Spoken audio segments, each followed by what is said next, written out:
13 భగవంతుడికే వనవాసం తప్పలేదు. ఇంకొక్క ఏడాదిలో వనవాసం పూర్తయి అయోధ్యకు వెళ్లాల్సిన సమయంలో 13 వనవాసానికి మించిన కష్టం రావణుడి రూపంలో వచ్చింది. సీతమ్మను రావణుడు అపహరించాక దిక్కుతోచని స్థితిలో శ్రీరాముడున్నాడు. అలాంటి స్థితిని 13 కష్టానికి, దుఃఖానికి ఒకే ఒక్క రోజులో హనుమ పరిష్కారం చూపించాడు. భగవంతుడికే దారి చూపించిన ఘట్టం సుందరకాండ. అంత అద్భుతమైనది.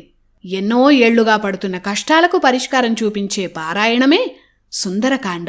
అందుకే సుందరకాండ పారాయణం చెయ్యాలి అంటారు. మరి అంతటి అద్భుతమైన సుందరకాండలో హనుమ చేసిన ఘనకార్యాలను ఇప్పుడు తెలుసుకుందాం. కిష్కింధకాండ చివరి ఘట్టంలో జాంబవంత, అంగద, ఇతర వానర వీరులు ఉత్సాహపరచటంతో హనుమ భారీ శరీరంతో లంకకు అతివేగంగా ఎగరడానికి మహేంద్ర పర్వతంపై సిద్ధంగా ఉన్నాడు. ఆ మహేంద్ర పర్వతానికి 3 ఎత్తుగా హనుమ శరీరాన్ని పెంచాడు.